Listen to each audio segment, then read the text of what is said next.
코로나19 일일 신규 확진자가 다시 300명대에 진입했습니다. 이런 가운데 오늘 0시부터죠. 수도권에서 사회적 거리두기 단계가 2단계로 격상됐습니다. 앞선 1, 2차 때와는 달리 감염 경로가 불분명하다든지 젊은 층을 중심으로 이루어지고 있다든지 우려스러운 대목들이 많습니다. 방역당국 이야기 들어봅니다. 중앙사고수습본부 윤태호 방역총괄반장 전화로 연결하겠습니다. 총괄반장이 나와 계십니까? 네, 나와 있습니다. 예. 네, 참 고생이 많습니다만은 뜻대로 잘 되지 않네요. 이 코로나19라는 것이. 네, 좀 바이러스가 좀 예. 어려운 것 같습니다. 네, 다시 300명대로 확진자 수가 올라갔고 거리두기 네. 2단계로 격상됐고 2주 동안 하는 거죠? 네, 기본 2주 동안 유지가 될 겁니다. 예, 각 지역마다 지금 다르게 실시되고 있는데 네, 네. 이 수도권 거리두기 2단계 격상에서 2주간 실시하면 조금 떨어질 거라고 생각하십니까? 네, 아무래도 사회적 거리두기를 하면 접촉이 줄어들게 되고 접촉이 이제 줄어들게 되면 감염 재생산 지수가 떨어지게 될 겁니다. 그래서 아마 확진 사항이 지금보다는 개선이 될 것인데 시차가 아마 좀 있을 것 같습니다. 아무래도 한 일주일에서 열흘 정도 지나야 그 효과가 나타날 것으로 봅니다. 지금 다시 300명대는 어느 정도가 유지될 것이라고 보십니까? 지금 현재 계속 한 300명대, 400명까지 넘지는 않았습니다만은 좀 당분간은 좀 증가할 가능성이 높다고 보고요. 예. 여러 가지 증가할 가능성들이 요인들이 워낙 많이 있어서 지금 예측으로는 일부는 600~700명까지 확진자 이야기를 하긴 하지만 예.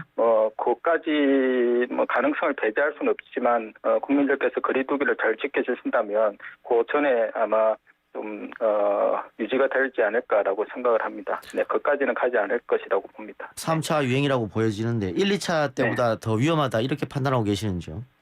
네, 1차, 2차 때는 어떤 특정한 계기가 있었고 특정한 집단을 통해서 감염이 주로 많이 발생을 하였습니다.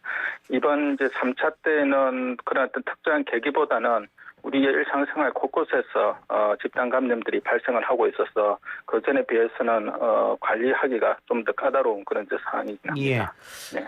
그동안 유럽이나 서구 사회에서 한국의 K 방역을 극찬했었는데 이 극찬한 방역 중에 하나는 그 빠른 전산 시스템을 위한 추적이었지 않습니까? 네네. 근데 지금 갑자기 이렇게 늘어나게 되면 또 무증상 환자들도 늘어나고 네. 그래서 또 산발적으로 환자들이 늘어나고 그러면 추적에 하는데 좀 어려움을 겪지 않겠냐 이런 이야기가 많이 나오거든요. 실제로는 어떻나요? 지금 현재는 추적은 계속해서 이루어지고는 있습니다. 저희가 역학조사를 외국처럼 그렇게 포기는 하진 않고 계속해서 이루어지고 있고 지금 감염을 알 수 없는 그러한 경우가 지금 현재는 한 15%에서 20%그 수준인데요. 예전에는 그 비중이 훨씬 더 높았습니다. 8월달 같은 경우는 여하튼 20% 이상을 이제 유지를 그렇게 했었는데 지금은 방역에서 했던 역학조사 역량들이 또 보강이 되고 해서 지금 현재는 계속해서 추적을 하고 있는 수준입니다. 예, 젊은 층에서 확산세가 좀 증가하고 있다 이런 통계도 있던데요. 그런 이유는 왜 그렇다고 보세요? 지금 이제 젊은 층 20, 30대가 한 3분의 1 정도를 차지를 하고 있는데요. 이게 이제 젊은 층의 가장 큰 특징이 활동력이 상당히 높고 그다음에 증상이 없는 경우가 상당히 많이 있습니다. 그래서 본인이 증상이 없는 상태에서 코로나19에 걸린지를 인지를 못하고 상당히 다양한 활동들을 하기 때문에 이로 인한 이제 그 전파가 상당히 있는 그런 상황들이라고 볼 수 있겠습니다. 우리 청취자 중 한 분이 댓글로 지치지 않는 게 중요하다 이런 글을 써주셨는데 벌써 1년 가까이 지금 코로나랑 싸우고 있지 않습니까? 네네. 그러다 보니 우리 국민들이 사회적 거리두기, 개인위생 철저히 지킨다 이게 조금 우리 댓글로 써주신 청취자분처럼 좀 지쳐 있는 것 같기도 합니다. 게다가 이 개인 가게를 운영하시는 자영업자분들은 지금 고통을 계속해서 감수해야 되는 부분이 있거든요. 이게 너무나 길어지면 안 될 것 같은데. 그 방법은 역시 개인위생 철저히 하고 사회적 거리두기 하고 그러면서 치료제나 또 다른 게 나올 때까지 기다려야 되는 겁니까? 지금 현재로서는. 아무래도 이게 코로나19에는 왕도가 없는 것 같고요. 가장 확실한 것은 말씀을 하셨다시피 개인위생 방역 수칙을 철저하게 지키는 거하고 지금 사회적 거리두기가 뭐 가장 현재로서는 백신과 치료제가 나오기 전까지는 가장 효과 있는 강력한 수단이라고 그렇게 다들 인정을 하고 있습니다. 그래서 사회적 거리두기 상황에서는 제대로 어떤 방역 수칙을 철저하게 지켜주시는 것이 단기간 내에 그 증가 속도를 꺾을 수 있는 가장 지름길이라고 말씀드릴 수 있습니다.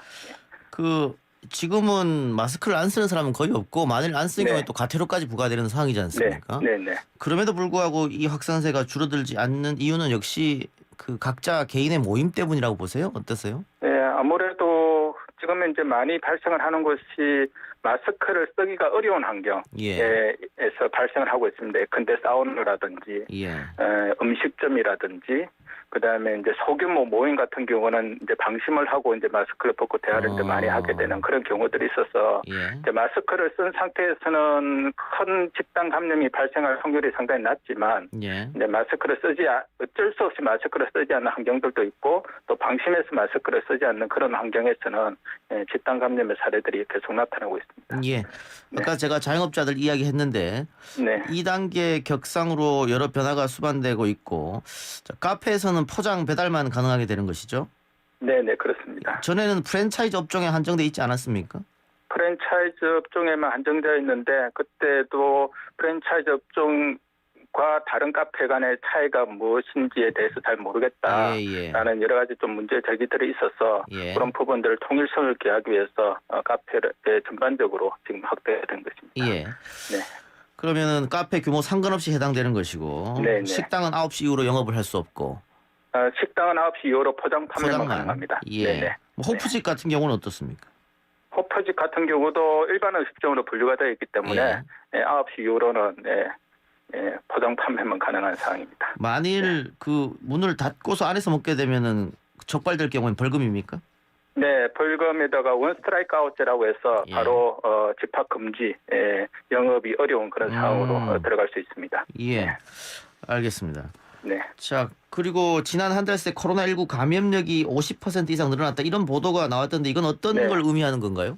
아무래도 감염력 50% 이상은 감염 재생산 지수를 의미를 하는 것 같은데요. 예전에 한 달 전에는 한 1 수준에서 왔다 갔다 했었습니다. 그래서 1 수준에서 왔다 갔다 하는 것은 한 명이 한 명을 감염을 시킨다는 의미고요. 이게 지금 현재는 1.5에서 한 1.6 정도까지 가 있습니다. 이것은 한 명이 1.5명 이상을 감염을 시킨다는 것이어서 확진자가 발생할 가능성이 훨씬 더 높아졌다라는 의미라고 말씀드릴 수 있겠습니다. 반장님 계속 사회적 거리두기를 강조하고 계시는데 그 연말에 뭐 송년회 이런 것들을 또 모임이 많이 있을 거 아니겠어요?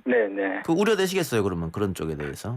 아무래도 저희가 그 수도권 거리두기 2단계를 하기 전에 연말 연시에 대한 특별 방역 대책을 준비를 하고 있었는데요. 지금 현재 그 사회적 거리두기 2단계 때문에 지금 약간 보류를 하고 있는데요.